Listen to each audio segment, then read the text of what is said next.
আসসালামু আলাইকুম।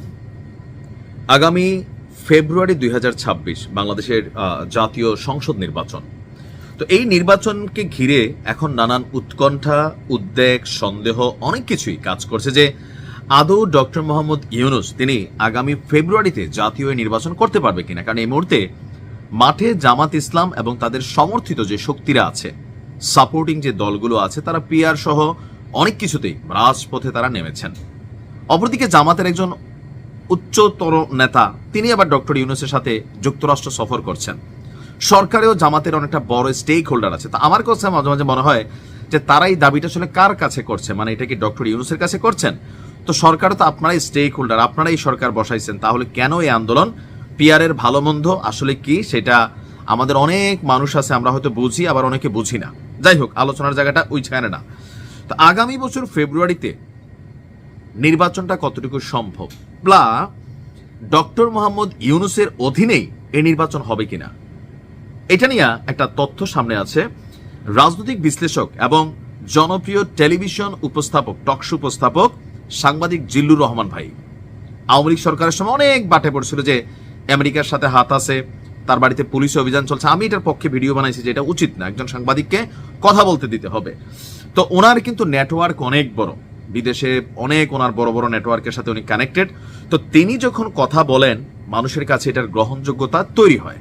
তো তিনিই বলছেন যে আমি বহুবার বলছি যে বর্তমান অন্তর্বর্তী সরকারের অধীনে বাংলাদেশের নির্বাচন আমি দেখি না, আর যদি নির্বাচনও হয় সেই নির্বাচন হবে না, এবং সেই নির্বাচন বাংলাদেশের সংকটকে আরো বাড়িয়ে তুলবে। এখন কেন তিনি এই কথা বলছেন, কোন পারসেপশন থেকে? এর মাঝখানে এই যে আমেরিকার যে নাগরিক গ্রেপ্তার হয়েছে এনায়েত করিম, তাকে নিয়েও মানুষের মধ্যে সন্দেহ, উদ্বেগ আছে যে অন্তর্বর্তী সরকারকে ফালাই দিয়ে যে সরকার গঠনের কথা, তাহলে কি আসলে তলে তলে অনেক বড় কিছু ঘটতেছে?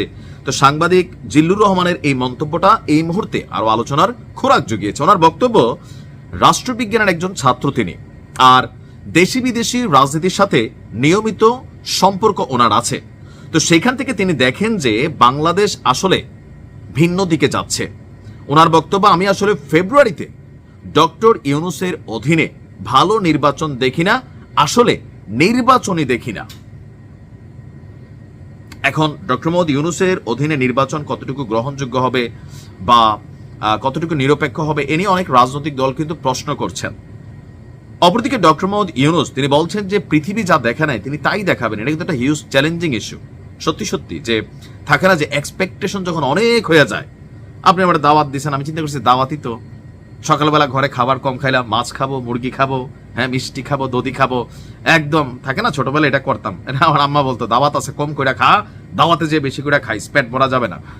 এখন দেখা গেলো দাওয়াতে যাইয়া ভাই ওই যে কচু শাক, পুঁই শাক, তারপরে শুটকি, মাইলা, হ্যাঁ পাট শাক, এরকম কিছু আপনারা দিল, তখন আপনার মনে হয় যে ঘরে খাইতাম সেটাই ভালো ছিল, তাই না? এটার কারণটা কি? এক্সপেকটেশন, যে দাওয়াত দিছে মানে ভালো খাবার। তো ডক্টর ইউনূস ক্ষমতায় বসার পরে গত এক বছরে মানুষ প্রথম দিকে যে আশা করছে ওনার বক্তব্যে, প্রবাসীরাও আমরা আসলে কিন্তু গত এক বছরে দৃশ্যমান, হয়তো কাগজ কলমে অনেক কিছু হচ্ছে আমরা পরে বুঝবো, বাট দৃশ্যমান ওই রকম বড় কোনো কিছু করতে পারে নাই।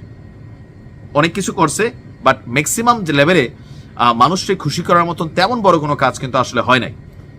এখন এই যে হয় নাই, এই যে পারসেপশন, এই যে এক্সপেকটেশন, সেখান থেকে অনেকের মধ্যে চিন্তা তিনি আসলে নির্বাচনটা আসলে কতটুকু সুষ্ঠু উপহার দিতে পারবেন, মাঠ কতটুকু কন্ট্রোল থাকবে। জিল্লুর বলছেন যে আওয়ামী লীগ 15 বছর ক্ষমতা থেকে দলটা শেষ হয়ে গেছে, কারণ শেখ হাসিনা নির্ভর করেছিলেন প্রশাসনের উপর, সামরিক বাহিনীর উপর, পুলিশের উপর। ওই সময় আমি নুরুল কবির এবং আসিফ নজরুল বহুবার বলেছি অনেক কথা, কিন্তু আওয়ামী লীগ আমাদের কথা পছন্দ করে নাই। তো আওয়ামী লীগকে নির্বাচনের সুযোগ দেওয়া উচিত হিসেবে তিনি এখন মনে করছেন তাদের রাজনীতি করতে দেওয়ার সুযোগ দেওয়া উচিত, মানুষকে সিদ্ধান্ত দিতে হবে। এখন এই মুহূর্তে ওনার বক্তব্য যে এই সরকারের অধীনে আসলে নির্বাচন হবে না। এখন উনি অনেক বড় বিশ্লেষক, অনেক কিছু তারা বোঝেন, তাদের কাছে অনেক তথ্য থাকে, দেশি বিদেশি রাষ্ট্রদূত, কূটনীতিকদের সাথে সম্পর্ক আছে, আলোচনার টেবিলে বা চায়ের বৈঠকে অনেক কথা হইতে পারে, হয়তোবা সেখান থেকে কোনো কথা আসছে। এখন একটু কনফিউশন তো তৈরি হচ্ছে আসলে কি হতে যাচ্ছে। বাট ডক্টর ইউনূস বলছে আকাশ পাতাল এক করে ফেলবেন, কিন্তু নির্বাচন ফেব্রুয়ারিতে হবে, এবং কি 16 তারিখের আগে। দেখা যাক কি হয়। ভালো থাকুন।